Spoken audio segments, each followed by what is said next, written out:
In this episode, I visit the Church of Norway, Oslo Cathedral. It's me, the travel bee. Let's go explore. This is the Oslo Cathedral, and because it's a Friday, it's only open at night, not during the day. So I'm hopefully going to be able to take a tour,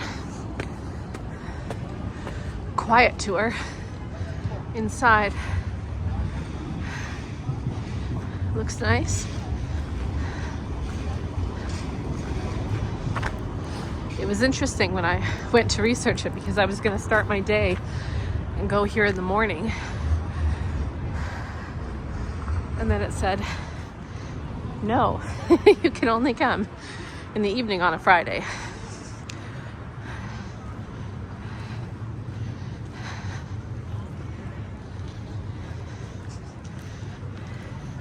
It seems to be at a very busy main spot, which is not too surprising for a cathedral.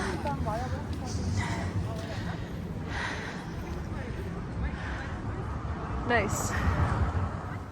Okay, so this part of the audio is done later because you weren't allowed to talk.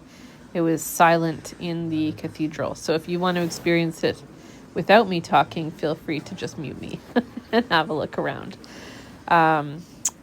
I was really impressed going into this cathedral. First of all, it's not as big as you would have imagined. My cab driver earlier told me that this is where they hold national funerals and things like that. So I was interested by the layout because there was basically seating on both sides. And man, look at the ceiling. It's so cool. But yeah, there's seating on both sides and toward the back where the organ is. And yeah, there's a look at the beautiful pipe organ up there. It's pretty impressive. And the ceiling is probably the most decorated part of the whole church, other than sort of a little bit at the front, but it's not a super ornate church. It's again part of the sort of Scandinavian, more simplistic culture is even clear in the church. Although the pulpit, which is right there, is pretty impressive. I don't know if I've seen a pulpit quite that elaborate, but yeah. So I would say the pulpit is the most elaborate part of the church, and the ceiling is the most decorated part, which is very interesting.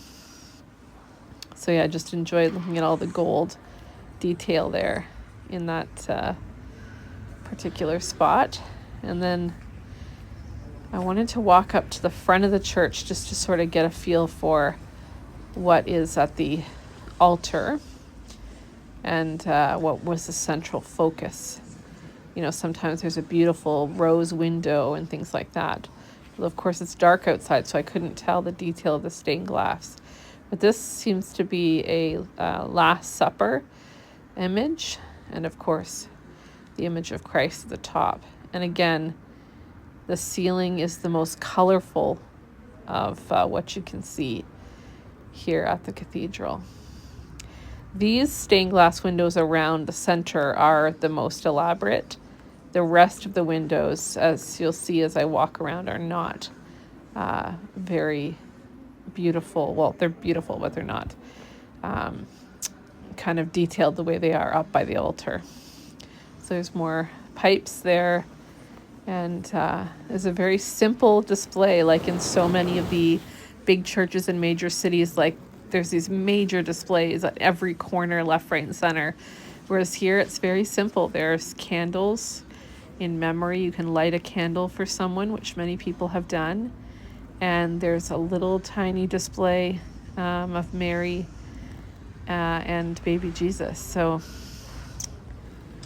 there's, as I mentioned, pews going down both sides. Here's a little bit of detail on the glass on those windows, but not a ton. The entrances, both sides and the back. And then a few more candles over on this side. And I really like this painting here. And I checked the posting after, and it said it was called the Tree of Life. And it's a different Tree of Life image than what I've seen before, but it was beautiful. So I'm just going to head back into the center now of the space, and I have this kind of quiet moment here where there's not a lot of people in the building. So I'm just able to kind of take a quick walk and make sure to be able to see the ceiling from all sides, because it really is interesting. And again, this is another entrance off to one side completely.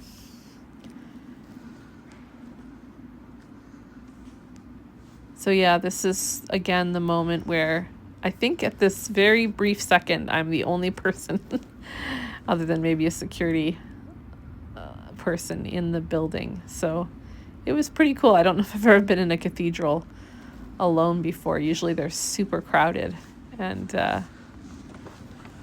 yeah, but it was really beautiful. And I actually sat down for a minute because I wanted to just stare up at the ceiling and just be able to see the color and such a contrast. I'm obviously not a historian of churches and all of that, but I did just find the contrast between the kind of white, stark walls and the colorful ceiling. Thanks for watching.